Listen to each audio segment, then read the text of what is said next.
नमस्कार विद्यार्थी मित्रों, गुजरात राज्यना उच्च शिक्षण कमिश्नर द्वारा आयोजित संधानना आ कार्यक्रममां आप सौનું स्वागत करूँ छूँ।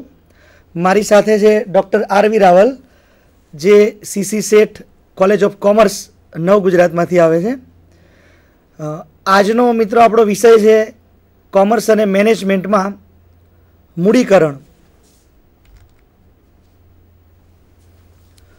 मित्रों, मूडीकरणना आ प्रकरणमां मुख्य 3 बाबतो विषे आपणे समज केळवीशुं। मूडीकरण एनो अर्थ, ख्याल, अल्प मूडीकरण अंडर केपिटलाइजेशन, अति मूडीकरण ओवर केपिटलाइजेशन अने पाणीयुक्त मूडी वॉटर केपिटल। मित्रों, आपणे बधा जाणीए छीए के 18મી सदीना अंतमां संचालननो एक शास्त्र तरीके स्वीकार थयो, संचालननो एक ज्ञान शाखा तरीके उदय थयो। त्यार पछीथी शरू करीने आजे 21મી सदीना प्रारंभ सुधीमां संचालन विशेना ख्याल ए सतत बदलाता आव्या छे। उत्पादन संचालनथी शरू थयेलो संचालननो ख्याल आजे अनेक नवा स्वरूपे ए विकास पाम्यो छे। तो उत्पादन संचालन, कर्मचारी संचालन अने नाणाकीय संचालन आ संचालनना मुख्य ब्रांच छे, संचालनना मुख्य आधारो छे। आज आपणे जे टॉपिक भणवाना छीए मूडीकरण, ए नाणाकीय संचालननो एक अगत्यनो भाग छे। मित्रों, संचालन एटले कार्योनो समूह, आयोजन, व्यवस्था तंत्र, दोरवणी, संकलन, अंकुश आ बधा कार्यो भेगा थाय त्यारे संचालन बने। शरूआत थई उत्पादन संचालनथी, पछी ख्याल आव्यो के कर्मचारी संचालन पण एटलुं ज महत्वनुं छे।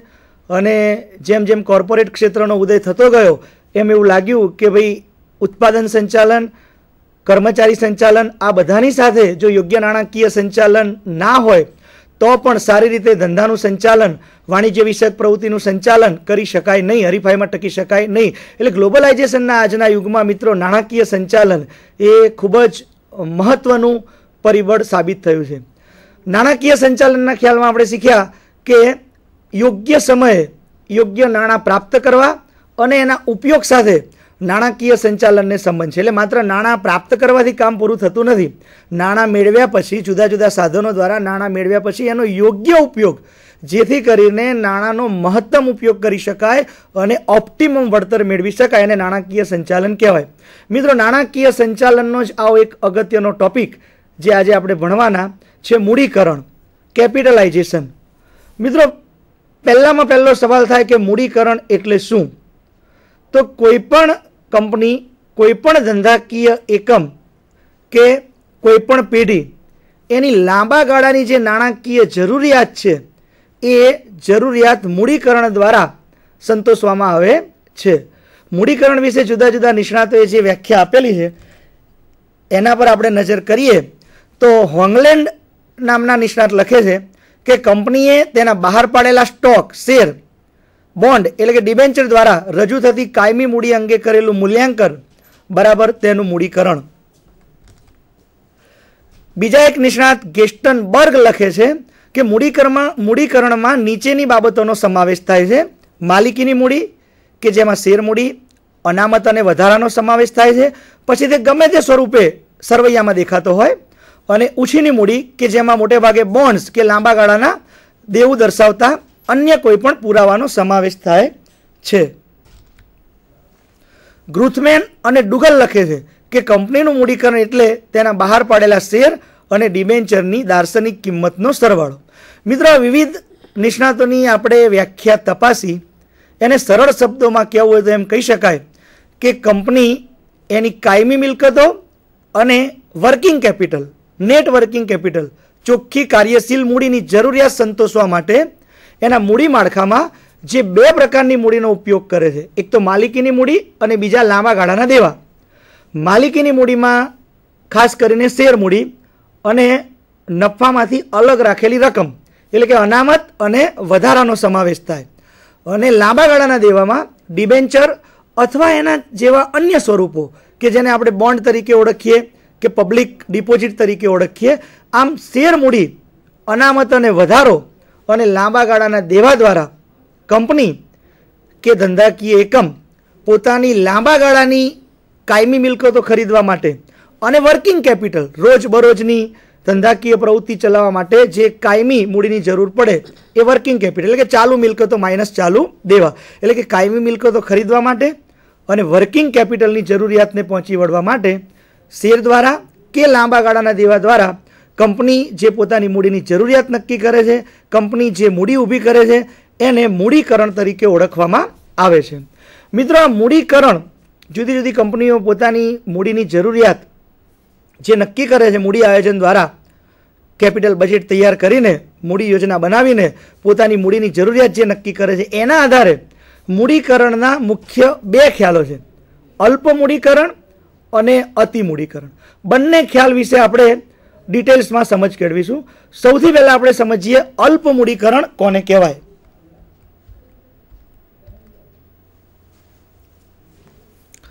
મિત્રો, અલ્પ મૂડીકરણ એટલે કે કંપનીમાં રોકાયેલી મૂડી અથવા તો ધંધાકીય એકમમાં રોકાયેલી મૂડી એની કમાવાની ક્ષમતા એ જ ઉદ્યોગોમાં રોકાયેલા બીજા ઉદ્યોગોની સરખામણીમાં કે બીજી કંપનીની સરખામણીમાં ઘણી ઊંચી હોય. એટલે કે ઓછી મૂડીનું રોકાણ કરીને વધુ સારી કમાણી જ્યારે કંપની કરતી હોય ત્યારે એને અલ્પ મૂડીકરણ તરીકે ઓળખવામાં આવે છે. બીજા શબ્દોમાં કહીએ તો કંપનીએ જે મિલકતો ખરીદેલી હોય, લાંબા ગાળાની મિલકતો, એ પ્રમાણમાં ઓછી કિંમતે ખરીદેલી હોય પરંતુ એની કમાવાની શક્તિ, એની કાર્યક્ષમતા એ કમ્પેરેટિવલી વધારે હોય. વર્તમાન સમયમાં ધંધામાં કામ કરતી બીજી કંપનીની સરખામણીમાં કંપનીમાં રોકાયેલી મૂડી એની કમાવાની ક્ષમતા જ્યારે વધારે હોય ત્યારે એનો કમાણીનો દર ઘણો ઊંચો હોય છે.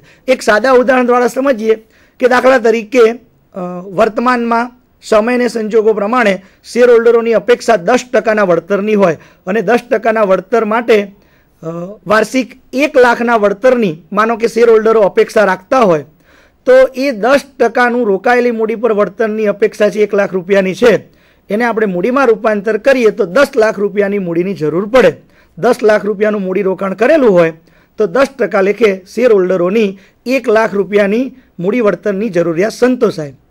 પણ વાસ્તવમાં 10% લેખે 1 લાખ રૂપિયાના વળતર માટે 10 લાખની મૂડીની જરૂર છે, પણ વાસ્તવમાં કંપનીએ ખરેખર 8 લાખ રૂપિયાનું જ રોકાણ કર્યું હોય અને એ 8 લાખ રૂપિયાના રોકાણ દ્વારા 1 લાખ રૂપિયાની જ્યારે કંપની કમાણી કરતી હોય ત્યારે એને અલ્પ મૂડીકરણ કહેવાય. કારણ કે 10 લાખની મૂડીની જરૂરિયાત એ 8 લાખની મૂડી દ્વારા સંતોષાય છે. 10 લાખની મૂડી વર્તમાનમાં જે વળતર આપે એ જ વળતર 8 લાખની મૂડી આપે છે. બીજા શબ્દોમાં જેમ આપણે વાત કરીએ એમ કે જ્યારે કંપનીની રોકાયેલી મૂડી પર વળતરનો દર કમ્પેરેટિવલી વધારે હોય, જેમ કે આપણે ઉદાહરણ દ્વારા સમજ્યા કે 10 લાખની મૂડી 10% લેખે 1 લાખ વળતર આપે, પણ વાસ્તવમાં 8 લાખનું જ મૂડી રોકાણ થયું હોય અને 1 લાખ રૂપિયાનું જ્યારે વળતર મળે ત્યારે એને અલ્પ મૂડીકરણ તરીકે ઓળખવામાં આવે છે. ખાસ કરીને મિત્રો, એવી કંપનીઓ કે જે ઘણા સમય પહેલાં સ્થાપવામાં આવી હોય અને જે સમયે ફુગાવાનો દર નીચો હોય અને ઓછી કિંમતે કિંમતી મિલકતો એ જ્યારે પ્રાપ્ત થઈ હોય અને પછી ફુગાવાને કારણે માર્કેટમાં મિલકતોની કિંમત વધી જાય ત્યારે એવા સંજોગોમાં જૂની કંપનીઓ એમની ઘણા સમય પહેલાં રોકાયેલી મૂડી એની કમાવાની ક્ષમતા આજની મૂડીની કમ્પેરમાં ઘણી વધારે હોય એટલે ઓછી મૂડીનો ઉપયોગ કરીને વધુ સારી કમાણી જ્યારે કંપની કરે ત્યારે એને અલ્પ મૂડીકરણ તરીકે ઓળખવામાં આવે છે. આમ જોવા જઈએ તો અલ્પ મૂડીકરણ એ બેઝિકલી એ હકારાત્મક ખ્યાલ છે. કંપની માટે, શેર હોલ્ડરો માટે, સમાજ માટે અલ્પ મૂડીકરણ એ ફાયદાકારક છે કારણ કે જેમાં ઓછી મૂડીનું રોકાણ થયું છે અને એ મૂડી રોકાણ દ્વારા જે મિલકતો ખરીદેલી છે એની કમાવાની ક્ષમતા વર્તમાનમાં બીજી કંપની કરતાં વધુ સારી જોવા મળે છે. કમાણીનો દર ઘણો ઊંચો જોવા મળે છે. એટલે ઓછી મૂડી દ્વારા જ્યારે વધારે કમાણી કંપની કરતી હોય ત્યારે એવી પરિસ્થિતિને અલ્પ મૂડીકરણ કે અંડર કેપિટલાઇઝેશન તરીકે ઓળખવામાં આવે છે. મને લાગે છે કે મિત્રો હવે તમે અલ્પ મૂડીકરણનો ખ્યાલ એ બરાબર સમજી ગયા હશો.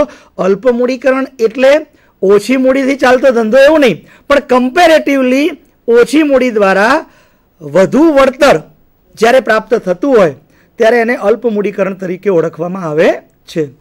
તો આપણને વિચાર આવે કે અલ્પ મૂડીકરણની પરિસ્થિતિ એ કેવી રીતે સર્જાય, અલ્પ મૂડીકરણના કારણો કયા. મિત્રો, અલ્પ મૂડીકરણના મુખ્ય કારણોની વાત કરીએ તો સૌથી પહેલાં તો ઓછી કિંમતે મિલકતની ખરીદી. આપણે વાત કરી કે મિલકતની જ્યારે કમાવાની ક્ષમતા એ એની ચોપડે કિંમત કરતાં ઘણી ઊંચી હોય ત્યારે એને અલ્પ મૂડીકરણ તરીકે આપણે ઓળખીએ કે એની કિંમત ઓછી છે મિલકતની, પણ કમ્પેરેટિવલી વર્તમાનમાં એટલી કિંમતની જે મિલકતો કમાણી કરી આપે એના કરતાં ઘણા વર્ષો પહેલાં ખરીદેલી એ મિલકત વધુ ઊંચા દરે કમાણી કરી આપે છે. તો ઓછી કિંમતે જ્યારે મિલકતોની ખરીદી થઈ હોય ત્યારે સ્વાભાવિક રીતે જ અલ્પ મૂડીકરણની પરિસ્થિતિનું સર્જન થાય. કંપનીના સ્થાપકોએ દાખલા તરીકે પહેલાં એ ભાગીદારી પેઢી કે વૈયક્તિક માલિકીની પેઢી વર્ષોથી ચલાવતા હોય અને વર્તમાન સમયમાં એનું કંપનીમાં રૂપાંતર કરે ત્યારે એ પેઢીની મિલકત કંપનીને જ્યારે ટ્રાન્સફર કરે ત્યારે એની કિંમત, એનું મૂલ્યાંકન નીચી કિંમતે થયું હોય. વાસ્તવમાં એ મિલકતોની કમાણીની ક્ષમતા ઘણી ઊંચી હોય. એટલે ઓછી કિંમતે જ્યારે મિલકતોની ખરીદી થયેલી હોય મિત્રો, ત્યારે સ્વાભાવિક રીતે જ કંપનીના બેલેન્સ શીટમાં, કંપનીના પાકા સરવૈયામાં, કંપનીના મૂડી માળખામાં અલ્પ મૂડીકરણ સર્જાય છે. એટલે કે ઓછી કિંમતે ઓછી મૂડીથી ખરીદેલી મિલકતો વાસ્તવમાં ઘણા ઊંચા દરે કમાણી કરી આપવા માટે સમર્થ જોવા મળે છે. એટલે ઓછી કિંમતે, એની રિયલ વેલ્યુ, બજાર વેલ્યુ કરતાં ઓછી કિંમતે જ્યારે મિલકતો ખરીદાયેલી હોય ત્યારે કંપની અલ્પ મૂડીકરણની પરિસ્થિતિમાં આવતી જોવા મળે છે. અલ્પ મૂડીકરણનું આ મહત્વનું કારણ છે ઓછી કિંમતે કે નીચી કિંમતે મિલકતોની ખરીદી. ત્યાર પછીનું મિત્રો કારણ છે ઓછી આવકનો અંદાજ. કોઈપણ કંપની જ્યારે મૂડીકરણ નક્કી કરે કે મૂડીની જરૂરિયાત કેટલી છે ત્યારે એ મૂડીનું રોકાણ કરવાથી કેટલી આવક પ્રાપ્ત થશે એનો અંદાજ નક્કી કરતી હોય છે. એટલે કંપનીએ જે આવકનો અંદાજ મૂક્યો હોય અપેક્ષા પ્રમાણે, દાખલા તરીકે કંપની 8 લાખ રૂપિયાનું મૂડી રોકાણ કરે અને એને અંદાજ મૂક્યો હોય કે 10% વળતરની અપેક્ષા છે અને 80,000 રૂપિયાની એમાંથી વાર્ષિક કમાણી થવી જોઈએ. વાસ્તવમાં એ 8 લાખ રૂપિયાની મૂડીનો ઉપયોગ કરે છે અને પોતાનો બિઝનેસ ચલાવે ત્યારે 80,000ને બદલે 1 લાખ રૂપિયાની જ્યારે કમાણી કરે ત્યારે કંપનીના અંદાજ કરતાં પરિસ્થિતિ એવી છે કે કંપનીની કમાણી વધારે થઈ. એટલે અંદાજ જે રાખ્યો હોય કમાણીનો એના કરતાં રોકાયેલી મૂડી દ્વારા જ્યારે વધુ કમાણી પ્રાપ્ત થાય છે ત્યારે પણ અલ્પ મૂડીકરણની પરિસ્થિતિ સર્જાય છે. અહીંયા મહત્વની વાત જે સમજવાની એ છે કે ઓછી આવકનો અંદાજ સંચાલકો જાણી જોઈને નથી રાખતા. સંચાલકો તો એમના ભૂતકાળના અનુભવોને આધારે જે અંદાજ નક્કી કરે છે વૈજ્ઞાનિક ધોરણે નક્કી કરે છે, પણ માર્કેટની પરિસ્થિતિ જ એવી છે. માનો કે માર્કેટમાં ફુગાવો થયો તો એવા બધા કારણોને લીધે જે આવકનો અંદાજ મેળવ્યો હતો એના કરતાં ઘણા ઊંચા દરે આવક પ્રાપ્ત થાય. એટલે ઓછી આવકનો અંદાજ મૂક્યો હોય અને જ્યારે વધારે આવક પ્રાપ્ત થાય મિત્રો ત્યારે પણ ઓછી મૂડીનો ઉપયોગ કરીને વધુ સારા દરે કમાણી કરી શકાય છે. એટલે ઓછી આવકનો અંદાજ એ પણ અલ્પ મૂડીકરણ માટેનું એક મહત્વનું કારણ ગણી શકાય. આવકમાં અણધાર્યો વધારો. મિત્રો ઘણી વખત એવું બને કે અંદાજ બરાબર હોય પણ આકસ્મિક સંજોગોને કારણે આવકમાં અણધાર્યો વધારો થાય. જેમ કે અચાનક માર્કેટમાં તેજીની પરિસ્થિતિ, કંપનીની જ્યારે સ્થાપના કરી હોય ત્યારે માર્કેટમાં એટલું બધું બૂસ્ટ ના હોય, એટલી બધી તેજી ના હોય, પણ અચાનક જ કંપનીની સ્થાપના થયા પછી તરત જ કંપની જે પ્રકારની પ્રોડક્ટનું વેચાણ કરતી હોય એની ડિમાન્ડ વધી જાય અને ધારણા કરતાં ઘણા ઊંચા દરે એ વસ્તુ વેચી શકાય. એટલે આકસ્મિક રીતે અચાનક કંપનીની આવકમાં વધારો થાય છે. કંપનીએ જે મિલકતો ખરીદેલી છે એની એ જ મિલકતોનો ઉપયોગ કરીને અણધારી રીતે અચાનક જ માર્કેટમાં ડિમાન્ડ ગ્રો થાય, ડિમાન્ડ વધે, ડિમાન્ડ રાઇઝ થાય, એને કારણે કંપનીની આવક એ આકસ્મિક રીતે વધી જાય. ત્યારે એવા સંજોગોમાં પણ કંપનીની જે મૂડી છે એના કરતાં એની કમાવાની શક્તિ એ વધી જાય છે અને જ્યારે મૂડી કરતાં કમાવાની શક્તિ વધી જાય ત્યારે અલ્પ મૂડીકરણનું નિર્માણ થાય છે. મંદીના સમયમાં કંપનીની સ્થાપના.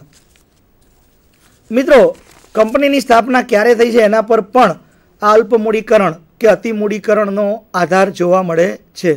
દાખલા તરીકે મંદીના સમયમાં કોઈ કંપનીની સ્થાપના થઈ હોય ત્યારે સ્વાભાવિક રીતે જ મંદીના સમયમાં દરેક મિલકતના ભાવ ઘટેલા હોય.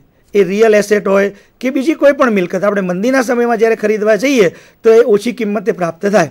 દાખલા તરીકે આપણે કરંટ જે સિચ્યુએશન છે એનો દાખલો લઈએ તો 4-5 વર્ષ પહેલાં અમદાવાદમાં જમીનનો ચોરસ મીટરનો જે ભાવ હતો અને અત્યારે એના કરતાં અનેક ગણો, અને હમણાં છેલ્લા આંકડા પ્રમાણે તો 92,000 રૂપિયાનો ચોરસ વારના ભાવે જમીનનો સોદો થયો, જે કદાચ 4-5 વર્ષ પહેલાં 10 કે 12,000ના વારે જમીનનો સોદો થતો હતો કારણ કે મંદી હતી અને અત્યારે એકદમ તેજી છે. તો તો એ જ મિલકત કે જે 4 વર્ષ પહેલાં ખરીદેલી છે મંદીમાં, એ ઓછી કિંમતે મળી છે અને આજે કોઈ કંપની એક મિલકત ખરીદવા જાય તો ઘણી ઊંચી કિંમત એની ચૂકવવી પડે. બીજા શબ્દોમાં કહીએ તો મંદીના સમયમાં જ્યારે કંપનીની સ્થાપના થઈ હોય ત્યારે ઓછી મૂડી દ્વારા ઘણી વેલ્યુએબલ કિંમતની મિલકત એણે ખરીદેલી હોય અને તેજીમાં એ જ મિલકત જો ખરીદવા માંગે તો ઘણા વધારે મૂડીરોકાણની જરૂર પડે. એટલે મંદીના સમયમાં ઓછી કિંમતે જ્યારે મિલકત પ્રાપ્ત થઈ હોય ત્યારે એવી મિલકત એની કિંમતની સરખામણીમાં ખૂબ ઊંચા દરે કમાણી કરવા માટે સમર્થ હોય છે. એટલે મંદીના સમયમાં જો કંપનીની સ્થાપના થયેલી હોય ત્યારે પણ અલ્પ મૂડીકરણ સર્જાય છે.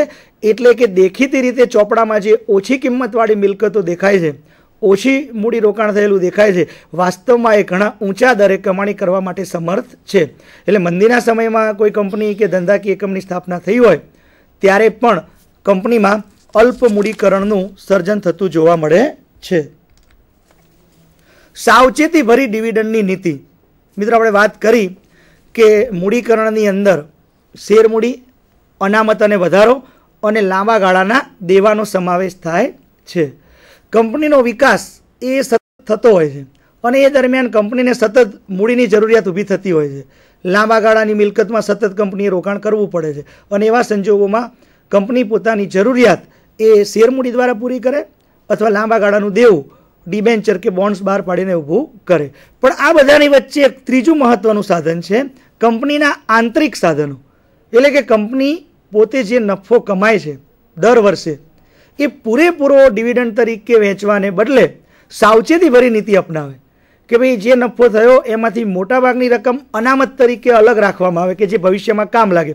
બીજા શબ્દોમાં કહીએ તો કંપની પોતાના જ નફાનો મૂડી તરીકે ઉપયોગ કરે અને એમાંથી થોડી રકમ જ ડિવિડન્ડ તરીકે વેચે કે જે વ્યાજબી હોય, શેર હોલ્ડરની અપેક્ષા મુજબની હોય. શેર હોલ્ડરની અપેક્ષા કરતાં વધારે ડિવિડન્ડ આપવાનું કંપની એ જ્યારે પસંદ ના કરે, એટલે કે સાવચેતી ભરી ડિવિડન્ડ નીતિ, જેટલી અપેક્ષા છે, જેટલું વ્યાજબી છે એટલું ડિવિડન્ડ વેચે અને બાકીનો જે નફો થયો, કારણ કે આપણે વાત કરી કે અલ્પ મૂડીકરણમાં કંપનીની ક્ષમતા જે હોય છે મિલકતોની એ ઊંચા દરે કમાણી કરવાની હોય છે અને ઊંચા દરે કંપની જે કમાણી કરે એ બધો નફો કંપની ડિવિડન્ડ તરીકે વેચવાનું પસંદ કરતી નથી. સાવચેતી ભરી નીતિ અપનાવે છે અને ડિવિડન્ડમાંથી રકમ અલગ રાખે છે, જે અનામત કહેવાય અથવા તો નહીં વેચેલો નફો કહેવાય.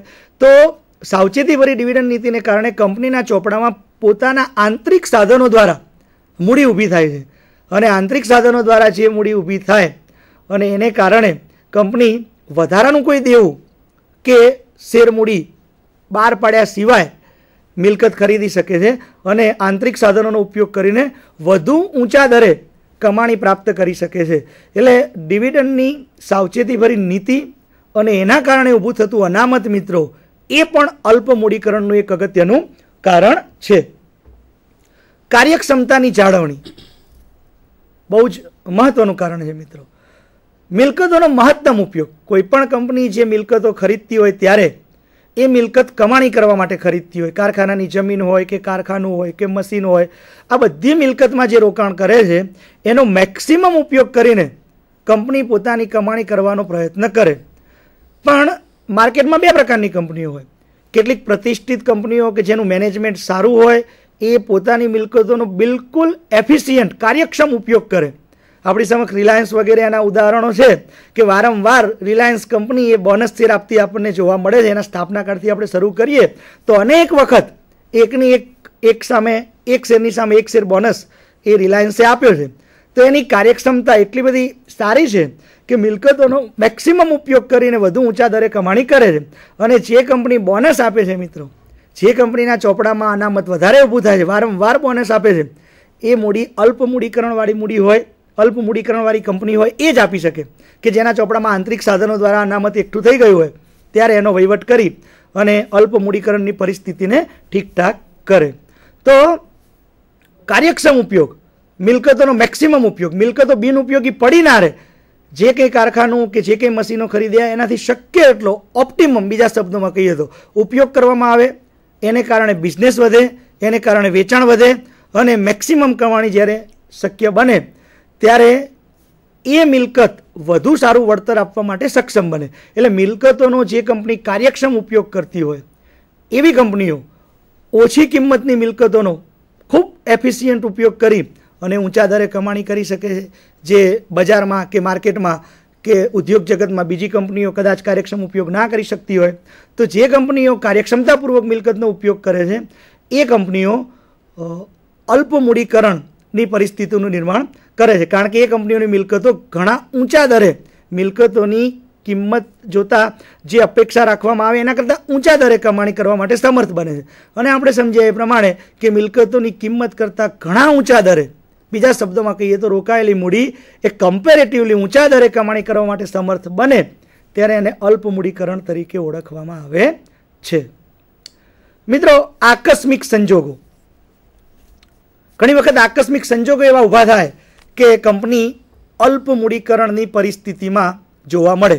દાખલા તરીકે એવી કંપનીઓ કે જેના ચોપડામાં અદ્રશ્ય મિલકતો એનું પ્રમાણ ઘણું ઊંચું હોય અને આવી અદ્રશ્ય મિલકતો ઘણા નીચા દરે પ્રાપ્ત થઈ હોય. દાખલા તરીકે કોઈ પણ પ્રકારનો પેટન્ટ જે ઉત્પાદન માટે મેળવવામાં આવ્યો હોય તો એ પેટન્ટ કંપનીને ઘણા નીચા દરે મળ્યો હોય અને આજના સમયમાં એ પેટન્ટ ખરીદવા કોઈપણ કંપની પ્રયત્ન કરે તો એની માર્કેટ વેલ્યુ ઘણી ઊંચી થઈ ગઈ હોય. કોઈપણ સંશોધન જ્યારે નવું હોય, ઇનિશિયલ સ્ટેજ પર હોય, ત્યારે શક્ય છે કે નીચા દરે પેટન્ટ વગેરેની પ્રાપ્તિ થઈ હોય. તો નીચા દરે પેટન્ટ વગેરે પ્રાપ્ત થયું હોય મિત્રો, અને એ પેટન્ટની કમાવાની ક્ષમતા ઘણી ઊંચી હોય, ત્યારે એવા સંજોગોમાં આકસ્મિક સંજોગોને ધ્યાનમાં લેતા એ પેટન્ટ ઊંચા દરે કમાણી કરી આપવા માટે સમર્થ બને છે. દાખલા તરીકે કોઈ ખાણ અને ખનિજ સાથે સંકળાયેલી કંપની હોય અને એણે જે ભાડાપટ્ટે ખાણ ખનિજની જમીન ખરીદી અને એમાંથી જે કિંમતી ખનિજ નીકળવાની જે ધારણા કરી હોય, જે જથ્થો નીકળવાની ધારણા કરી હોય, એના કરતાં ઘણો વધારે જથ્થો પ્રાપ્ત થાય, ઘણી ઊંચી કિંમતનું, ઘણી સારી ક્વોલિટીનું જ્યારે ખનિજ પ્રાપ્ત થાય ત્યારે પણ એને આકસ્મિક લાભ કહેવાય. કારણ કે ખનિજ એ તો જમીનની અંદરની વસ્તુ છે, કેટલું નીકળશે એ અનુમાન આધારિત હોય છે અને કંપનીની ધારણા કરતાં વધારે ખનિજનો જથ્થો પ્રાપ્ત થાય ત્યારે એ કંપની એ મિલકતમાં કરેલા રોકાણના પ્રમાણમાં ઘણા ઊંચા દરે કમાણી કરવા માટે સમર્થ બને છે. તો આવા આકસ્મિક સંજોગો સર્જાય મિત્રો, નીચી કિંમતે પેટન્ટ પ્રાપ્ત થાય કે ઊંચી કિંમતનું ખનિજ ધારણા કરતાં વધારે પ્રાપ્ત થાય ત્યારે એવા સંજોગોમાં પણ અલ્પ મૂડીકરણનું નિર્માણ થાય છે. અને છેવટે મિત્રો, ગુપ્ત અનામત. ઘણી વખત કંપની એ વધારે પડતા ઊંચા દરે મિલકતો પર ઘસારો ગણે અને ગુપ્ત અનામત ઊભું કરે. વાસ્તવમાં કંપની એક યા બીજી રીતે ઓછો નફો એના બેલેન્સ શીટમાં, એના નાણાકીય પત્રકોમાં દર્શાવી અને વધારે ને વધારે રકમ એ અનામત તરીકે, દેખીતી રીતે શેરહોલ્ડરને ખ્યાલ ના આવે પણ કંપની જેટલો જરૂર હોય એના કરતાં ઊંચા દરે ઘસારો ગણે અને કિંમત મિલકત સમર્થ હોવા છતાં, કમાણી કરવા સમર્થ હોવા છતાં જલ્દીથી માંડી વાળે. એટલે ચોપડામાં મિલકતની નીચી કિંમત દેખાય, ઘસારો જરૂરિયાત કરતાં વધારે ઊંચા દરે જ્યારે ગણવામાં આવે ત્યારે ગુપ્ત અનામત કંપનીના ચોપડામાં સર્જાય. અને ગુપ્ત અનામત એ કંપનીના પોતાના જ આંતરિક સાધનોમાંથી ઊભી થયેલી મૂડી કે જેની કોઈ કોસ્ટ હોતી નથી. બીજી બધી મૂડીની તો કોસ્ટ હોય. દાખલા તરીકે ડિવેન્ચર બહાર પાડે તો નિયમિત દરે વ્યાજ ચૂકવવું પડે, શેર મૂડી બહાર પાડે તો એના પર શેર હોલ્ડરો ડિવિડન્ડની અપેક્ષા રાખે. પણ આંતરિક સાધનો દ્વારા જે મૂડી કંપની ઊભી કરે છે એની કોઈ પ્રત્યક્ષ રીતે કોસ્ટ કરાર આધારિત ચૂકવવાની હોતી નથી. તો આવી રીતે ગુપ્ત અનામત ઊભું કરીને પણ કંપની એના ચોપડામાં ઓછી કિંમતે જોવા મળતી મિલકતો વધારે ઊંચા દરે કમાણી કરવા માટે સક્ષમ બનાવે છે.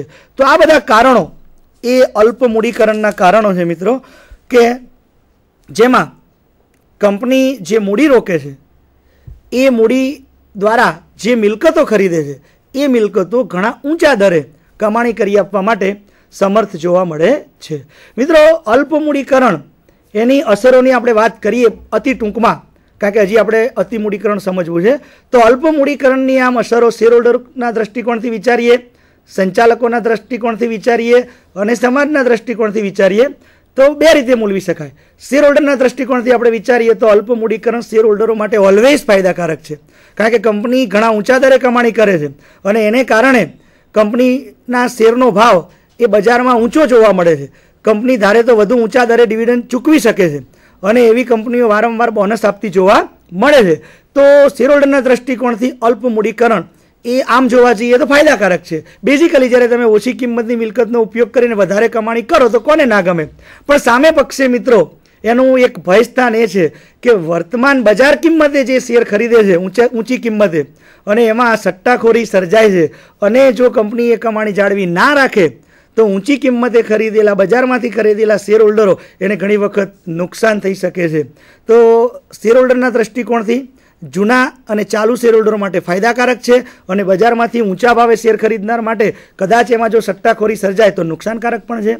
મિત્રો, કંપનીના સંચાલકોના દ્રષ્ટિકોણથી આપણે વાત કરીએ તો સંચાલકો માટે પણ અલ્પ મૂડીકરણ આમ જોવા જઈએ તો એ હકારાત્મક છે, ફાયદાકારક છે.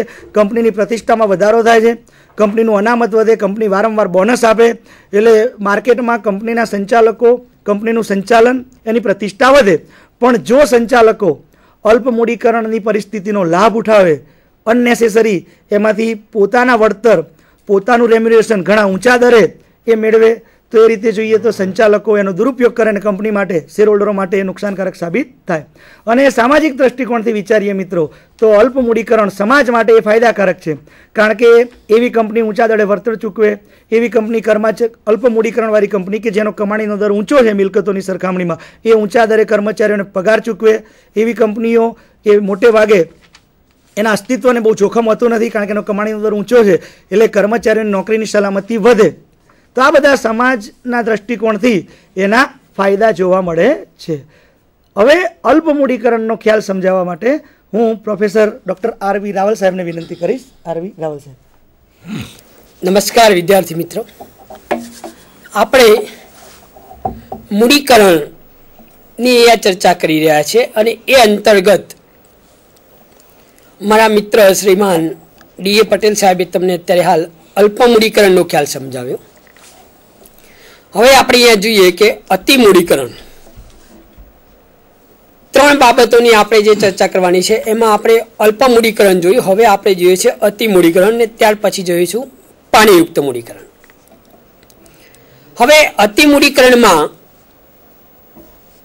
જે અલ્પ મૂડીકરણમાં પરિસ્થિતિ છે એના કરતાં તદ્દન વિરુદ્ધ પ્રકારની પરિસ્થિતિ જે છે એને આપણે અતિ મૂડીકરણ તરીકે ઓળખી શકાય. દરેક કંપનીઓમાં વિવિધ પ્રકારની અતિ મૂડીકરણ, અલ્પ મૂડીકરણ અથવા તો પાણીયુક્ત મૂડીકરણ, ત્રણેયમાંથી કોઈ પણ એક પ્રકારની પરિસ્થિતિ જોવા મળે જ છે. આપણે એનું વિશ્લેષણ કરીએ પછી એનો ખ્યાલ આવે કે આપણી કંપની કયા પ્રકારની પરિસ્થિતિમાં હાલ છે. તો અહીંયા આપણે જે અતિ મૂડીકરણ કોને કહેવાય છે, સૌથી પહેલાં આપણે એનો અર્થ કે એની વ્યાખ્યા જોવાનો પ્રયત્ન કરીએ તો એવું કહી શકાય કે જ્યારે કંપની મૂડીના પ્રમાણમાં તેની આવક ઓછી હોય તેને અતિ મૂડીકરણ તરીકે ઓળખી શકાય.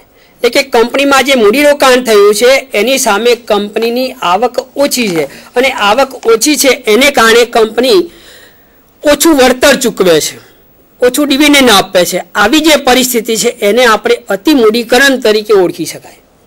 કે જે મૂડીરોકાણ થવું જોઈએ એના કરતાં કંપનીમાં વધારે મૂડીરોકાણ થયું છે, અને એને કારણે કંપની હાલ એના શેર હોલ્ડરોને પૂરતા પ્રમાણમાં વળતર આપી શકતી નથી. આવી જે પરિસ્થિતિ છે એ અતિ મૂડીકરણની પરિસ્થિતિ તરીકે ઓળખી શકાય. ત્યાર પછી આપણે જોઈએ તો કંપનીની આવક જ્યારે તેને બહાર પાડેલા શેર અને ડિબેન્ચરની રકમ પર પૂરતું વળતર આપે તેટલી ન હોય એવી પરિસ્થિતિને અતિ મૂડીકરણ તરીકે ઓળખવામાં આવે છે. આવું ગેસ્ટનબર્ગ નામના લેખકે કહ્યું છે. એટલે કે ધંધામાં શેરની સાચી કિંમત, ચોપડે કિંમત, દર્શાવેલ કિંમત જે છે એ ઓછી હોય એના કારણે પણ અહીંયા આવા વિવિધ પ્રકારના પ્રશ્નો ઊભા થવાની સંભાવનાઓ છે. અહીંયા આપણે જોઈએ કે ચોપડે કિંમત અને વાસ્તવિક કિંમત કઈ રીતે ગણવી. તો ચોપડે કિંમત ગણવા માટેનું એક સૂત્ર છે કે શેરની ચોપડે કિંમત એટલે કે બુક વેલ્યુ બરાબર ચોખ્ખી મિલકતો ભાગ્યા શેરની સંખ્યા. કંપનીની ચોખ્ખી મિલકતો ભાગ્યા શેરની સંખ્યા. ચોખ્ખી મિલકતોમાં શું આવશે? શેર મૂડી પ્લસ અનામતો. શેર મૂડી જે છે એ પ્લસ અનામતો ભાગ્યા શેરની સંખ્યા, એ તમે ભાગાકાર કરો એટલે તમને શેરની ચોપડે કિંમત જોવા મળે. એ પ્રમાણે પછી તમારે એની વાસ્તવિક કિંમત શોધવી પડે, રિયલ વેલ્યુ. એટલે કે રિયલ વેલ્યુ શોધતા પહેલાં આપણે ધંધાની અધિકૃત કિંમત શોધવી પડે. અધિકૃત કિંમત શોધવા માટેનું એક સૂત્ર છે કે અધિકૃત કિંમત બરાબર કમાણી ભાગ્યા અપેક્ષિત વળતર દર ગુણ્યા 100. કમાણી એટલે કે કંપનીનો નફો કેટલો થયો છે એ ભાગ્યા અપેક્ષિત વળતરનો દર. તમે અપેક્ષિત વળતરનો દર કેટલી અપેક્ષા રાખી છે, 10%, 12%, જે અપેક્ષા રાખી હોય એ અપેક્ષિત વળતરનો દર ગુણ્યા 100. આ રીતે તમે સૂત્રમાં મૂકો એટલે તમને ધંધાની અધિકૃત કિંમત જોવા મળે છે. હવે તમારે વાસ્તવિક કિંમત ગણવાની થાય તો વાસ્તવિક કિંમતનું સૂત્ર છે કે મૂડીકૃત કિંમત ભાગ્યા શેરની સંખ્યા. મૂડીકૃત કિંમત જે આપણે શોધી એ પ્રમાણે આપણે ભાગાકાર કરીશું એટલે આપણને વાસ્તવિક કિંમત જોવા મળશે. એટલે કે શેરની બુક વેલ્યુ વધારે હોય અને એની વાસ્તવિક કિંમત ઓછી હોય આવી જે પરિસ્થિતિ નિર્માણ થાય છે એને આપણે અતિમૂડીકરણ તરીકે ઓળખવામાં આવે છે. અહીંયા આપણે આંકડાકીય ગણતરીઓ કરીએ ત્યાર પછી જે આપણને એક્ઝેક્ટ ખ્યાલ આવે કે કઈ પરિસ્થિતિ છે. Book value is greater than its real value. તો એ પ્રમાણે અહીંયા આપણે મહત્વની બાબત બને છે. હવે આવું થવાના કારણો કયા છે, કયા કારણોથી કંપનીમાં અતિમૂડીકરણની પરિસ્થિતિ ઊભી થાય છે એ આપણે જોવાનું છે. તો અતિમૂડીકરણના કારણો કયા કયા છે? તો એના કારણોમાં સૌથી પહેલા જોઈએ તો ફુગાવાની પરિસ્થિતિમાં કંપનીની સ્થાપના. ફુગાવાની પરિસ્થિતિ હોય એટલે કે સતત ભાવો વધતા રહેતા હોય આવા સંજોગોમાં જ્યારે કંપનીની સ્થાપના કરવામાં આવી હોય તો એને કારણે અતિમૂડીકરણની પરિસ્થિતિ કંપનીમાં ઉદ્ભવે છે. ઊંચી કિંમતે જમીન ખરીદી હોય, મકાન બનાવવાનો ખર્ચો વધારે થયો હોય, મશીનરીઓની કિંમત તમે ઊંચી ચૂકવી હોય, આવું અતિ ઊંચી કિંમતે તમે જ્યારે મિલકતોની ખરીદી કરો છો એને કારણે તમારે ફુગાવાની પરિસ્થિતિના કારણે તમારી મિલકતની જે ખરેખર કિંમત હોવી જોઈએ એના કરતાં તમે વધારે કિંમત ચૂકવી દો છો. એના કારણે અતિમૂડીકરણની પરિસ્થિતિ ધંધામાં ઉદ્ભવતી તમને જોવા મળે છે. આ સૌથી પહેલું કારણ છે કે ફુગાવાની પરિસ્થિતિમાં કંપનીની સ્થાપના, એના કારણે અતિમૂડીકરણની પરિસ્થિતિ ઉદ્ભવે છે. ત્યાર પછી આપણે બીજું કારણ જોઈએ કે બીજું કારણ કયું હોઈ શકે. તો બીજા કારણમાં આપણે જોઈએ તો સ્થાપનાના વધુ પડતા ખર્ચાઓ થયા હોય કંપનીમાં. કંપનીની જ્યારે સ્થાપના કરે, જ્યારે પ્રમોટર્સ કંપનીની સ્થાપના કરે છે ત્યારે વધારે પડતા ખર્ચાઓ જે વિવિધ થાય છે એના કારણે કંપનીને અતિમૂડીકરણની પરિસ્થિતિનો સામનો કરવો પડે છે. દાખલા તરીકે પાઘડી, પેટન્ટની ઊંચી કિંમતે ખરીદી કરવી. પેટન્ટની તમે જેટલી અપેક્ષા રાખી હોય ઊંચી કિંમતે તમે પેટન્ટ ખરીદી લો, પાઘડીની ઊંચી કિંમત તમે ચૂકવો. બીજી રજિસ્ટ્રેશન ફી, વિવિધ ખર્ચાઓ તમારે લોટ ઓફ થતા હોય, ઘણા બધા ખર્ચાઓ તમારે ધાર્યા કરતાં વધારે ખર્ચ તમે કરી નાખો છો, વધારે ફી તમે ચૂકવી આપો છો.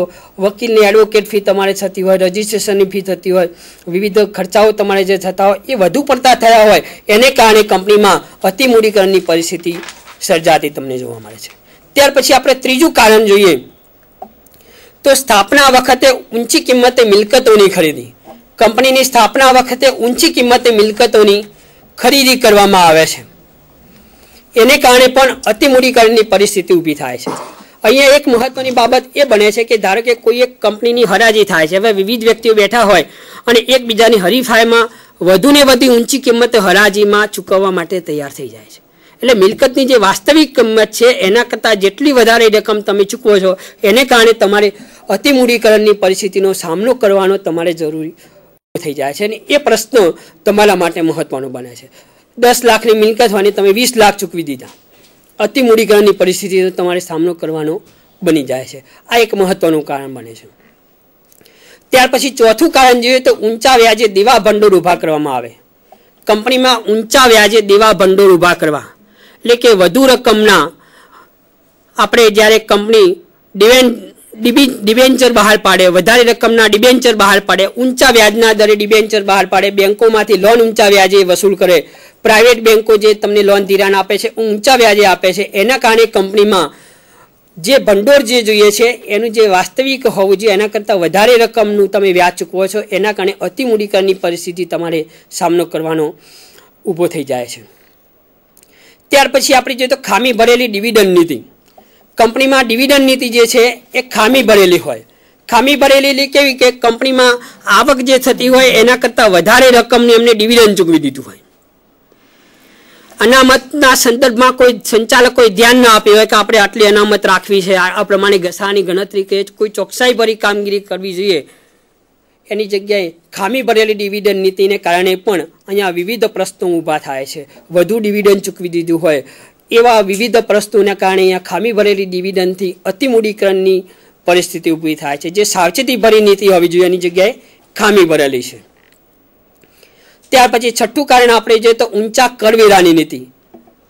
કરવેરા ટેક્સનું પ્રમાણ વધારે પ્રમાણમાં હોય તો એના કારણે પણ અતિ મૂડીકરણની પરિસ્થિતિ ઊભી થાય છે. કરવેરાનો દર કેટલો છે, ડાયરેક્ટ ટેક્સીસ, એની તમારે ગણતરી કરવી પડે. કરવેરા તમારે કંપનીમાં ઓછા ચૂકવવાની તમારી અપેક્ષા હોય તો એની જે ગણતરીઓ છે એ સીએ વિવિધ નાણાકીય સલાહકારો પાસે તમારે બેસીને ગણતરી કરીને કરવેરાનું પ્રમાણ કઈ રીતે મધ્યમ સમૂહ થાય, કઈ રીતે ઓછા કરવેરા ચૂકવવા પડે અને મિનિમમ કામગીરી આપણે કઈ રીતે કરવી એ બાબતનું તમારે આયોજન કરીને આગળ વધવાનું હોય. એની જગ્યાએ તમે પૂરેપૂરા કરવેરા ચૂકવી દેતા હોય એના કારણે પણ ધંધામાં વિવિધ પ્રશ્નો ઊભા થાય છે અને એને કારણે તમે જે કર બાદ જે ખર્ચાઓ તમને મળે છે એનો તમે પૂરો લાભ નથી ઉઠાવી શકતા અને એના કારણે સામે તમારે કરવેરા પણ ચૂકવવાના થાય છે. એના કારણે આ પરિસ્થિતિ અતિ મૂડીકરણની તમને ઊભી થતી જોવા મળે છે. ત્યાર પછી સાતમું આપણે કારણ જોઈએ તો ખામી ભરેલી નાણાકીય યોજના. કંપનીની નાણાકીય યોજના ખામી ભરેલી હોય, પૂરતું ધ્યાન આપવામાં આવી ન હોય, એટલે કે ઊંચા વ્યાજના દરે કંપનીએ રકમો મેળવી હોય, ડિબેન્ચર ઊંચા વ્યાજે ઓફર કર્યા હોય. હાલ બજારમાં 7.5 થી 8% વ્યાજનો દર ચાલે છે જનરલ બેંકોમાં, તમે ફિક્સ ડિપોઝિટ કરાવો તો. એની જગ્યાએ તમે ઊંચા વ્યાજે ડિબેન્ચરને ઓફર કર્યા હોય 12%, 15%. હવે અહીંયા તમે જેટલું વધારે રકમ તમારે વ્યાજ તરીકે ચૂકવવાની થશે એના કારણે તમારે વિવિધ પ્રકારના પ્રશ્નો ઉપસ્થિત થાય છે અને એના કારણે ખામી ભરેલી યોજના છે એનું મહત્વનું બાબતને કારણે તમારે અતિ મૂડીકરણની પરિસ્થિતિ ધંધામાં ઉદ્ભવતી તમને જોવા મળે છે. તો આ પણ એક મહત્વનું કારણ આપણે જોઈ શકાય કે ખામી ભરેલી નાણાકીય યોજના છે. એટલે કે નાણાકીય એક્સપર્ટ અહીંયા પૂરેપૂરું ધ્યાન આપે, સીએ ICWA થયેલા વ્યક્તિઓની તમે અહીંયા સલાહ લો, વ્યવસ્થિત રીતે કામ કરો તો અહીંયા તમારે સારી રીતે કામ થશે. સારામાં સારી ફિનાન્શિયલ પ્લાનિંગ એટલે કે નાણાકીય આયોજન સારામાં સારું મજબૂત હોવું જરૂરી બને છે. Strong financial system accept by organisation, આ એક મહત્વની બાબત બને છે. એટલે કે સારામાં સારી મજબૂત નાણાકીય આયોજનો તમારે કરવા પડે. બહારથી જરૂર પડે તો સલાહકારની સલાહ મેળવો, પછી ક્રમશઃ આગળ વધો તો તમે આમાંથી ધીમે ધીમે બહાર નીકળી શકો. ત્યાર પછી આપણે એક કારણ જોઈએ તો છે કે ખામી ભરેલી ઘસારા નીતિ. કંપનીની ઘસારા નીતિ ખામી ભરેલી હોય તો એના કારણે પણ અહીંયા વિવિધ પ્રકારની અતિ મૂડીકરણની પરિસ્થિતિ ઉદ્ભવે છે કે ઘસારાની ખામી ભરેલી નીતિ. ઘસારો એક સરખી પદ્ધતિ, ઘસારાની વિવિધ પદ્ધતિઓ છે, એમાંથી કંપનીએ કઈ પદ્ધતિ સ્વીકારી છે. ક્યાંક એવું કરે કે અમુક વર્ષો સુધી આપણે સીધી લીટી પ્રમાણે ઘસારો ગણીએ, પછી આપણે ઘટતી જતી બાકી પ્રમાણે ગણીએ. અવારનવાર આવી ઘસારાની પદ્ધતિઓ તમે વારંવાર બદલ્યા કરો તો એના કારણે વિવિધ પ્રશ્નો ઊભા થાય છે. ઘસારાની એક જ પદ્ધતિ તમારે સિલેક્ટ કરો તો વ્યવસ્થિત રીતે કામગીરી ચાલે છે. ક્યારેક નફો ઓછો થતો હોય તો ઘસારો ઓછા દરે તમે ગણો અને નફો વધારવાના પ્રયત્નો કરો તો એના કારણે પણ અહીંયા વિવિધ પ્રશ્નો ઊભા થાય છે. એટલે કે અતિ મૂડીકરણમાં આ એક ઘસારાની ખામી ભરેલી નીતિના કારણે પણ વિવિધ પ્રશ્નો ઊભા થાય છે. તો આમ અનેકવિધ કારણો છે કે જેના કારણે કંપનીએ અતિ મૂડીકરણની પરિસ્થિતિનો સામનો કરવો પડે છે. ત્યાર પછી અતિ મૂડીકરણના વિવિધ અસરો પણ છે જે આપણે કંપની પર, શેર હોલ્ડરો પર અને સમાજ પર થાય છે. અસરોમાં કંપની પર અસર એ થાય છે કે મૂડીરોકાણ વધુ થયું છે, વળતર ઓછું મળે છે, પ્રતિષ્ઠા ઘટે, શેર હોલ્ડરોને ડિવિડન્ડ ઓછું મળે, સામે સમાજને જે મૂડીરોકાણ થયું છે એની સામે પૂરતું વળતર મળતું નથી. એટલે કે તમામ રીતે જોતા આ બાબત એ નુકસાન કરતા સાબિત થાય છે. એટલે અહીંયા આપણે આવી વિવિધ અસરો ઘણી બધી થતી તમને જોવા મળે. શેરના ભાવ ડાઉન થઈ જાય, શેરના ભાવ ડાઉન થાય, ઘણાને સીધી અહીંયા છાતીમાં અસર થાય, મૂડીરોકાણ મોટા પ્રમાણમાં કર્યું હોય. શેરના જેમ સેન્સેક્સમાં ચઢાવ ઉતાર થાય એમ અહીંયા હૃદયના ધબકારામાં વધારો ઘટાડો થતો હોય. આવી અનેક વ્યક્તિઓ પર ડાયરેક્ટ વ્યક્તિગત સીધી ડાયરેક્ટ અસર થતી તમને અહીંયા જોવા મળે છે. તો આ પણ એક ઘણી બધી અસરો છે. એ અસરોની આપણે અહીંયા ટૂંકમાં જ અહીંયા બાબતો જોઈએ. હવે આપણે એના ઉપાયો જોઈએ કે અતિ મૂડીકરણને ઉપાયો આપણે કઈ રીતે નિવારી શકાય અતિ મૂડીકરણને. તો એની બાબતમાં સૌથી પહેલો અતિ મૂડીકરણ દૂર કરવાનો ઉપાય જોઈએ તો શેરની કિંમત ઘટાડવી. એટલે કે શેરની જે કિંમત છે એ આપણે ઘટાડવાની છે. હવે શેરની કિંમત ડાયરેક્ટ સંચાલકો ઘટાડી શકતા નથી, એટલે એમને સામાન્ય સભા બોલાવવી પડે. જે સભાસદો શેર હોલ્ડરો છે એ તમામની મંજૂરી લેવી પડે. અમુક કિસ્સામાં આપણે કંપની એક્ટ પ્રમાણે તમારે અદાલતની પણ મંજૂરી લેવી પડે. આ બધી પ્રોસિજરો બહુ લાંબી પ્રોસિજરો છે. પણ જ્યારે કંપનીમાં અતિમૂડીકરણ થઈ જ ગયું હોય તો પછી આ બધી પ્રક્રિયાઓ કરવી જ પડે છે. એટલે કે શેરની કિંમત ઘટાડવાની બાબતમાં આ એક મહત્ત્વની બાબત બને કે શેરની કિંમત તમે ઘટાડો તો અતિમૂડીકરણની માંથી એક તમે અમુક અંશે થોડાક અંશે તમે બહાર આવી શકો છો. બીજું એક એનો ઉપાય છે કે નફાનું પુનઃરોકાણ કરવું. કંપનીમાં જે નફો થાય એનું પુનઃરોકાણ કરવામાં આવે. બીજી બાજુ એક તરફ આપણે શેરની કિંમત ઘટાડીએ, બીજી તરફ નફાનું પુનઃરોકાણ કરીએ તો એ એક મહત્ત્વનું એક ઉપાય બને છે કે જેને કારણે તમે અતિમૂડીકરણમાંથી બહાર આવી શકો છો. ત્યાર પછી છે કે મૂડી માળખાની પુનઃરચના કરવી. પુનઃરચના કરવી કે આખું શેરનું જે કેપિટલાઇઝેશન છે, મૂડી માળખું છે, એમાં આખા ફેરફારો કરવા. હવે આ ફેરફારો કરવા માટે તમારે કંપની એક્ટની મંજૂરી લેવી પડે, કેન્દ્ર સરકારમાંથી મંજૂરી લેવી પડે, અનેક ફોર્માલિટીઓ તમારે પૂરી કરવી પડે. ત્યાર પછી તમે આ કામગીરી કરી શકો. એટલે કે શેર મૂડી માળખાની તમારે પુનઃરચના કરવી પડે. હવે શેરના મૂડી માળખાની પુનઃરચના કરો એટલે સમાજમાં માર્કેટમાં ખોટો મેસેજ પણ જાય એની પણ સંભાવના છે. તો એનું પણ તમારે પૂરતું ધ્યાન રાખવું પડે. શેર હોલ્ડરો વગેરેને તમારે એનાથી માહિતગાર કરવા પડે કે આ પરિસ્થિતિ છે, આપણે પુનઃરચના કરીએ છીએ. તો એ રીતે પણ તમે અતિમૂડીકરણમાંથી બહાર આવી શકો છો. આ પણ એક મહત્ત્વની બાબત છે. ત્યાર પછી આપણે જે ઇસ્યુ છે, જે પેડઅપ કરેલા જે વ્યક્તિઓ જેટલા શેરની કિંમત ભરી હોય એટલી જ રાખવાની, બાકીના હપ્તા કંપની મંગાવે નહીં. તો એ રીતે પણ ઓટોમેટિક તમે અતિમૂડીકરણમાંથી તમે બહાર આવી શકો. ત્યાર પછી જે ડિબેન્ચર પર તમે ઊંચા વ્યાજે વ્યાજ ચૂકવતા હોય એ તમે પરત કરી દો અને ઓછા વ્યાજના ડિબેન્ચર બહાર પાડો તો પણ તમે અમુક અંશે અતિમૂડીકરણમાંથી તમે બહાર આવી શકો છો. ઓછા વ્યાજની લોનો તમે સ્વીકારો, વધારે વ્યાજની લોનો પરત કરી દો તો એમાંથી પણ તમે અતિમૂડીકરણમાંથી તમે બહાર આવી શકો છો. તો આ રીતે આપણે અતિમૂડીકરણ જોઈએ તો ઓવરઓલ જે તમે મૂડીરોકાણ કર્યું છે એના કરતાં તમને ઓછી આવક થાય છે અને એના કારણેની આ પરિસ્થિતિ છે. એટલે તમે જેટલી મૂડીરોકાણ થયું છે એની સામે પૂરતું વળતર તમને મળવું જ જોઈએ, જે મળતું નથી. આ એક મહત્ત્વનો ગંભીર પ્રશ્ન છે. એટલે કે નાણાકીય બાબતોમાં અહીંયા અતિમૂડીકરણની પરિસ્થિતિ એ બધાએ એક વિચાર કરી દેતી મૂકી આવી છે, મનોમંથન કરવા જેવી બાબત છે. તો આ આપણે જોયું અતિમૂડીકરણ. હવે અમારા માનનીય સાહેબ શ્રી MS ત્રિવેદી સાહેબ તમને પાણીયુક્ત મૂડીકરણ વિશે વાતચીત કરશે. શ્રીમાન MS ત્રિવેદી સાહેબ.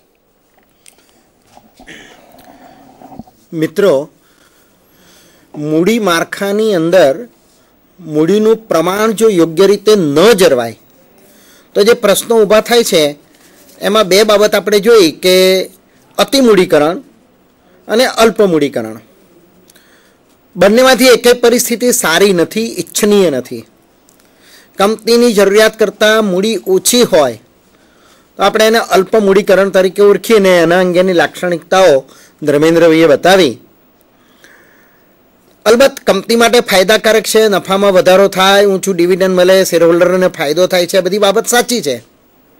પણ લાંબા ગાળે કંપનીની ઇમેજમાં પણ એ રીતે ઘટાડો થાય છે કે કંપની પોતે શોષણખોર છે, નફાખોર છે, ગ્રાહકોને લૂંટે છે, આટલો બધો નફો કમાય છે, ઓછી મૂડીએ બહોળો વેપાર થાય છે. આ બધા પ્રશ્નો, વધારે નફો થાય એટલે ઊંચા કરવેરા, આ બધી બાબતો એની સાથે સંકળાયેલી છે. ઊંચું ડિવિડન્ડ આપવું પડે. સામે અતિમૂડીકરણની આપણે જે વાત કરી તો અતિમૂડીકરણની અંદર જે વાત કરી કે જરૂરિયાત કરતાં મૂડી એટલી બધી વધારે છે કે કંપની પોતે વ્યાજબી વળતર આપી શકતી નથી. તો એવા સંજોગોમાં આપણે એને અતિમૂડીકરણની પરિસ્થિતિ તરીકે ઓળખાવી, જેના પરિણામે કંપનીના શેરનો બજાર ભાવ ઘટી જાય છે, કંપનીના જે મિલકતો છે એની કિંમતમાં ઘટાડો થાય છે, કંપની પૂરતું ડિવિડન્ડ આપી શકતી નથી. એના કારણો, ઉપાયો એની ચર્ચા શ્રી રાવલભાઈએ કરી. જો યોગ્ય મૂડી માળખું રાખવું હોય તો અતિમૂડીકરણ પણ ન હોવું જોઈએ, અલ્પમૂડીકરણ પણ ન હોવું જોઈએ. હવે આ બેની સાથે સંકળાયેલો એક ત્રીજો કન્સેપ્ટ છે પાણીયુક્ત મૂડી અથવા તો વોટર્ડ કેપિટલ. ગુજરાતીમાં એને આપણે એમ કહી શકાય કે મૂડીનું ધોવાણ થઈ જવું, મૂડીનું પાણી થઈ જવું. મિત્રો, જે મિલકતો આપણે ઊંચી કિંમતે, મોંઘી કિંમતે વસાવી હોય એ કિંમતો આપણે ચોપડે દર્શાવી છે પણ એનું વાસ્તવિક મૂલ્ય શૂન્ય થઈ ગયું હોય તો એવા સંજોગોમાં મૂડીનું ધોવાણ થયું એમ કહી શકાય. બહુ વાસ્તવિક રીતે એના બે એક દાખલા હું તમને આપી શકું એમ છું. 2001ની અંદર જે ધરતીકંપ આવ્યો એ વખતે રિયલ એસ્ટેટના ધરતીકંપ પહેલાના ભાવો આસમાને હતા. જેમ કે બહુમારી બિલ્ડિંગોની અંદર હાઈરાઇઝ બિલ્ડિંગોમાં મકાનોની કિંમત એટલી બધી ઊંચી હતી અને એટલો સતત એમાં વધારો થતો હતો કે લોકો એમાં મૂડીરોકાણ કરતા, ઇન્વેસ્ટમેન્ટ કરતા. અને ધરતીકંપ આવ્યા પછી જે ઊંચા મકાનો પડી ગયા પછીથી લોકોને એવું થયું કે ઊંચા મકાનમાં જવું એટલે મોતને આમંત્રણ દેવા બરાબર થાય ભૂકંપના કારણે. તો હવે ભૂકંપના કારણે આપણે આવા ઊંચા મકાન ખરીદવા નહીં, રહેવા ન જવું. એટલે જે 50 લાખનો ફ્લેટ કે જે 1 કરોડનો થઈ ગયો હોય એ પછીથી વાસ્તવમાં જો વેચવા જાવ તો એના 15 લાખે ના આવે એવી પરિસ્થિતિ થઈ. તો અહીંયા તમારી મિલકતનું મૂડીનું ધોવાણ થઈ ગયું. આ એક રિયલ દાખલો છે. બીજો, શેર બજારની અંદર 1990થી અત્યાર સુધીના 20 વર્ષના ગાળામાં 2-3 મોટા કૌભાંડો આવ્યા. એમાં એક હર્ષદ મહેતાનું કૌભાંડ અને કેતનનું કૌભાંડ, કેતન પારેખનું. તો આ બે કૌભાંડો દરમિયાન શેર બજારમાં રાતોરાત વધારો થતો ગયો, સતત વધારો થતો ગયો. 10નો શેર 20, 30, 40, 50, 70, 80, 150, 200 હજારે પહોંચી જાય ત્યારે લોકોને એમ થાય કે ઓહો બધા કમાઈને અમે રહી ગયા. તો હજારે પણ દાખલ થાય કે 2000 થવાના છે અને થાય પણ ખરા. 1500 એ બીજા લીધા રાખે. પરિણામ એ આવે કે ઊંચા ને ઊંચા ભાવે લોકો ખરીદતા ગયા. એમની મૂડી, એમણે સાચા પૈસા રોક્યા છે પણ એ શેરની કિંમતમાં થયેલો વધારો એક કાં તો કૃત્રિમ હોય અથવા પેલા કૌભાંડના કારણે એની રાતોરાત એટલી મોટા પાયા ઉપર અસર થઈ કે જે 2000 પહોંચેલો શેર 20 રૂપિયા થઈ ગયો, કાગરિયું થઈ ગયા. જે માણસે 1000 રૂપિયામાં શેર ખરીદ્યો એ 20 રૂપિયા થાય ત્યારે એની મૂડીનું શું હાલત થાય? આપણે એને કહીએ કે મૂડીનું ધોવાણ થઈ ગયું, મૂડીનું પાણી થઈ ગયું. આ જ વાત મૂડીનું ધોવાણ અથવા તો મૂડીનું પાણી થઈ જવું એટલે પાણીયુક્ત મૂડી આ બાબત દર્શાવે છે. તો આમાંથી બહુ સ્પષ્ટ છે કે પાણીયુક્ત મૂડી કોને કહેવાય?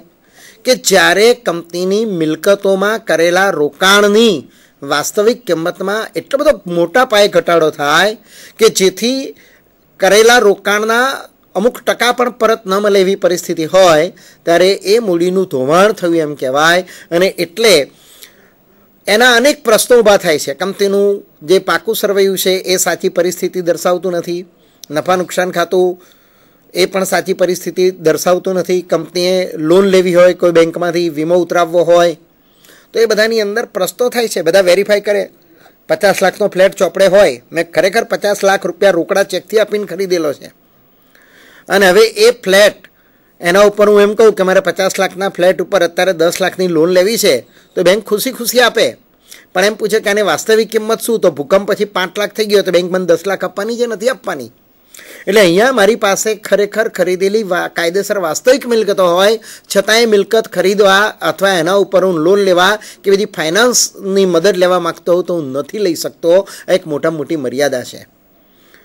એટલે એના પરિણામે ઘણા બધા પ્રશ્નો ઊભા થાય છે. એટલે આ પાણીયુક્ત મૂડીની અસર દૂર કરવી પડે એ જરૂરી છે. કંપની બંધ કરી દેવી પડે. તો અહીંયા કંપની બંધ કરવી એકમાત્ર વિકલ્પ નથી.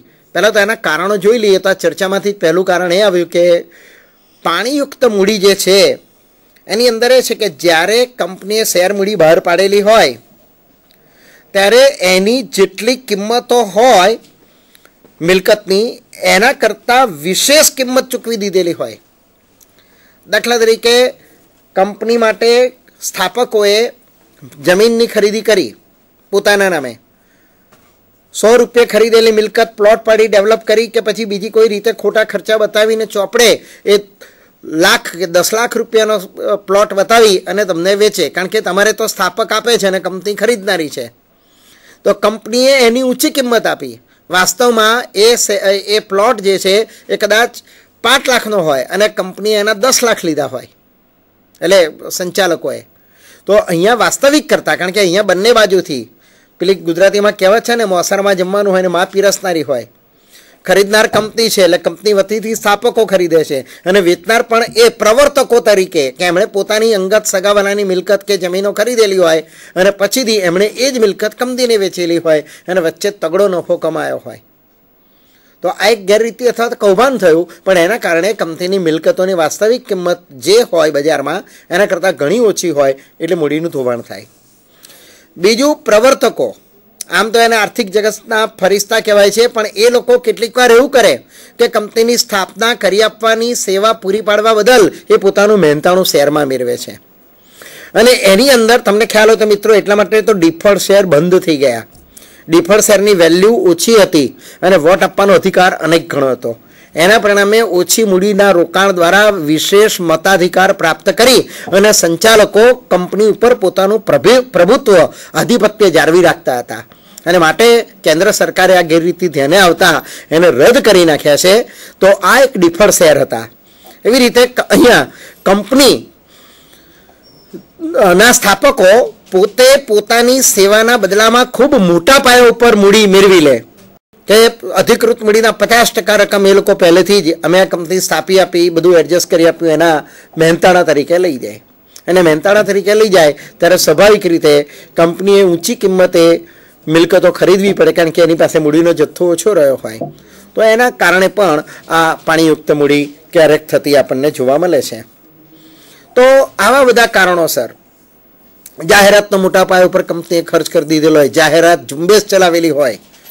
અત્યારે જેમ તમે છાપામાં જુઓ છો, ફલાણા વ્યક્તિને બ્રાન્ડ એમ્બેસેડર તરીકે આટલા કરોડ રૂપિયાનો કોન્ટ્રાક્ટ આપ્યો, અને પછીથી એ કોન્ટ્રાક્ટ કેટલો મોટો આપી દીધો હોય અને પછી નજદીકના, કારણ કે આયોજન હોય કે 10-20 વર્ષ સુધી એની સેવાનો પ્રચારનો પ્રસારનો લાભ કંપનીને મળવાનો છે, પણ કારણો કંઈક એવા ઊભા થયા કે જેના પરિણામે કંપની વહેલી બંધ કરવાનો સમય આવે, અથવા તો કોઈ પણ કારણોસર એ પ્રોડક્ટનો જાહેરાતનો લાભ આપણને જે મળવો જોઈએ ના મળે. ટૂંકા સમયમાં જે લાભ મળે ને પછી પરિસ્થિતિ એવી પેદા થાય, પ્રોડક્ટ ગેરકાયદેસર જાહેર થઈ જાય કે બીજા due to one or other reason તમે એ જાહેરાતનો ઉપયોગ કરીને જે મેક્સિમમ બેનિફિટ મેળવવાનો તો એ નથી મેળવી શકતા. એટલે ઓછા સમયગાળા માટે 10 વર્ષ માટે 10 કરોડ ખર્ચ્યા હોય ને એક જ વર્ષમાં એ જાહેરાતનો લાભ બંધ થઈ જાય તો એક વર્ષમાં 10 કરોડ માડી વાળો તો તમારી હાલત શું થાય? એટલે અહીંયા આવા મોટા પાયા ઉપર કરેલા ખર્ચાઓના કારણે કંપનીની મૂડીનું ધોવાણ થાય છે, એટલે એ પાણીયુક્ત મૂડી થઈ જાય છે એમ કહી શકાય. એના અસરોની અંદર તો એક જ વાત આવીને ઊભી રહે છે કે કંપનીની બજારમાં પ્રતિષ્ઠા ઘટે છે, કંપનીના શેરનો ભાવ નીચો જાય છે, કંપનીનો આર્થિક વિકાસ રૂંધાય છે. કંપનીને ફરીથી જ્યારે નાણાં જોતા હોય ત્યારે બજારમાં એ શેરનો ઇસ્યુ લઈને આવશે તો લોકોનો યોગ્ય પ્રતિસાદ એને પ્રાપ્ત થતો નથી. આ બધી પરિસ્થિતિ પેદા થાય જે ઈચ્છનીય નથી.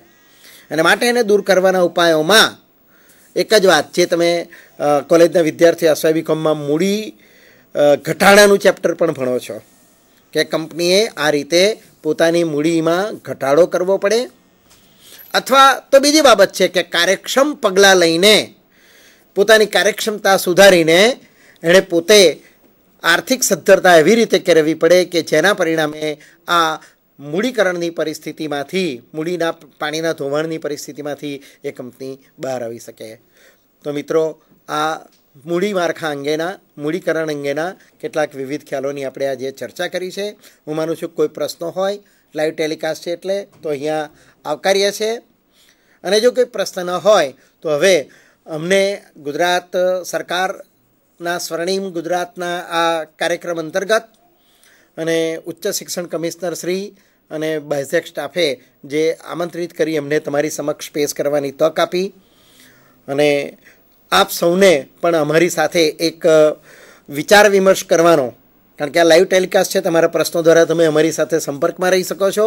તો આનો એક અમૂલ્ય તક કે અમને જે ચાન્સ મળ્યો છે એ બદલ હું આપ સૌનો આભાર માનું છું. અમે ત્રણેય મિત્રો આભાર માનીએ છીએ. Thank you very much. જય જય ગરવી ગુજરાત.